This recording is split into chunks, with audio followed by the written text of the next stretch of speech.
When the children of Israel going into the Promised Land, they crossed the Jordan River, and God stood it on in, and they walked across. And before the waters stopped parting, God told them to take 12 stones from the bottom of the river and put it up on the top of Mount Gilgal and make a monument, so that when your children ask, "What are these stones?"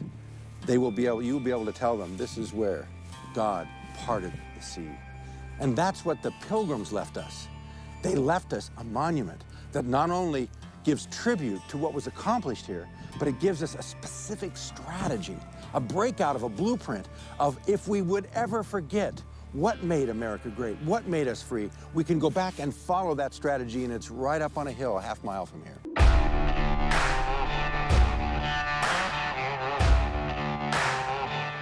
This thing is huge.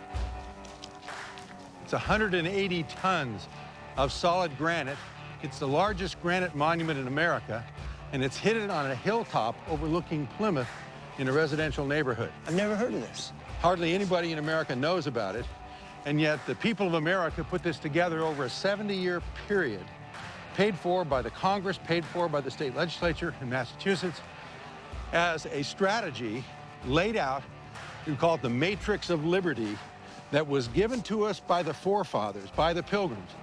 And those 130 years ago, when they built this, wanted to leave this behind for us, so that if we would ever forget how liberty is built, we would know what to do to regain it. This is how they did it. This is how they did it. Now, if somebody else wants to try another way, which is what's happening today in America, we're trying 1,000 ways to turn America around, but this is the way it was done. This is it. The only successful strategy of liberty that has ever been carried out in the history of mankind. What does this mean? What are they trying to tell us here? So where do you start? Well, her name is Faith. It says so right there.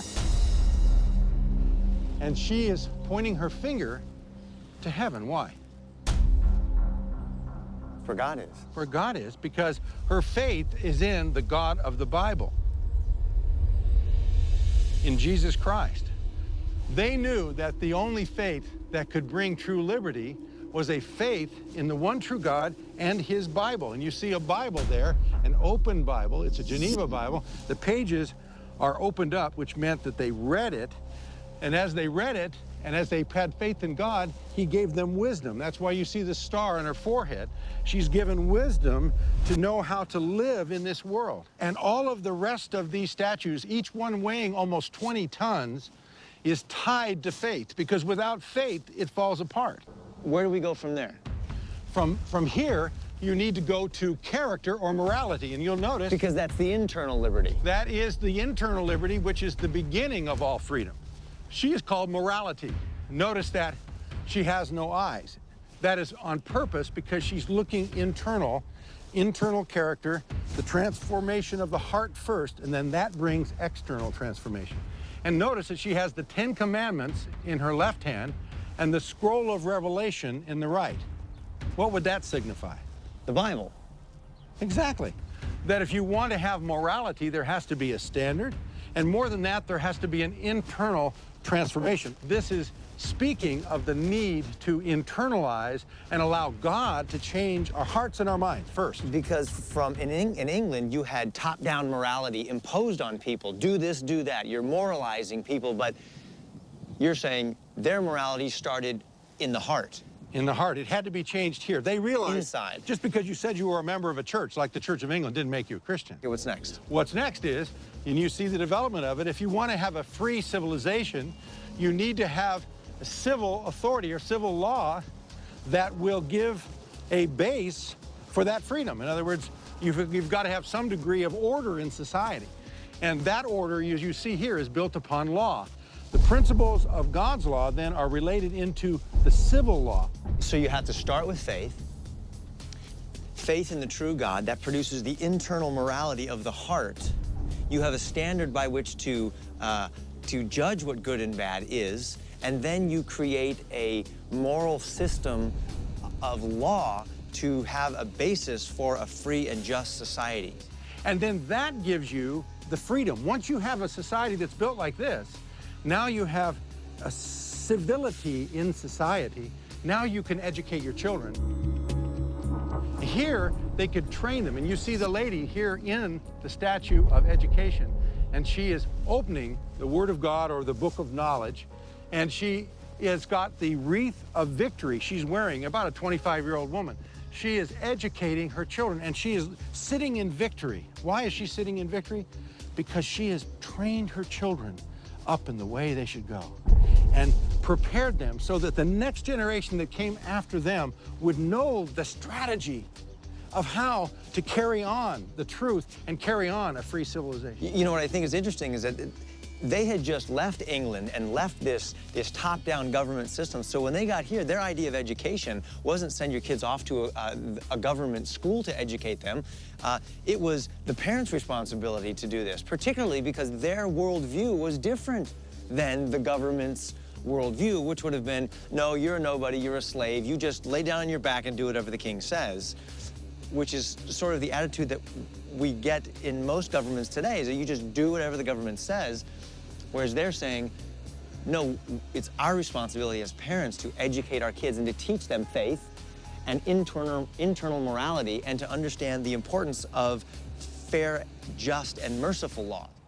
And all of this leads to something, Kirk, and that's, you see the strategy building from the internal to the external, to the law, to education, to pass it on to the next generation. And what are they passing on? They're passing on liberty. And this is what is the result of living out that strategy. In his name is liberty.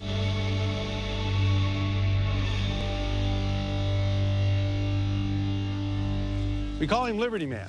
Look at this guy, he's a Liberty stud. hero. Now, this guy is not a guy you want to mess with, right? And he's seated in liberty. The liberty hero that he represents is the fruit. He is the result of obeying the matrix of liberty that you see on this monument. And he is seated in liberty. Now, I want you to be careful to notice these details.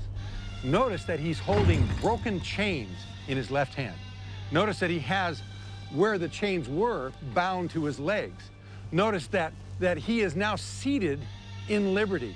He's got that good look on his face like, listen, I'm free, but I'm looking out, defending my liberty, but I'm free. And notice the claw that is on his right shoulder. That claw relates to a skin that goes around to the left here, and you see a lion's head, an entire lion skin. That ultimately represented the lion of the English tyrant back in those days. So he has slain the lion. He's slain the lion, and that's what it says here on the left. Tyranny is defeated, and you see Liberty Man standing over tyranny with his foot on the chest of tyranny. He's holding tyranny down. And again, the Pilgrims won this victory without violence of any kind, except living out God's principles. This is talking about our forefathers, the Pilgrims, but this guy is not some wimpish little religious guy. I mean, this guy is a stud, right? Yeah. He's strong. He's looking out. He has just defeated a beast, and he's got a sword in his hand. That's right. And he's here to protect, right? That's right. He's here to protect his family and to defend the laws that they have made, and ultimately to defend their values and their character, their faith. Exactly, exactly. And it shows you that if you do it right, you can be strong as an individual, you can defend liberty, and if need be, you can fight. You don't want to fight, but if you have to, you're ready. But the point is, because you've done it God's way, there is a long-term blessing that goes with it. So, Kirk, this is that recipe. This is that strategy, that matrix that was what built America. This is it. And if we want to try something else, yeah, people can try other things. But in the history of the world, the one strategy that has brought more liberty, more prosperity, and more joy than any other is this strategy. Why would you go anywhere else?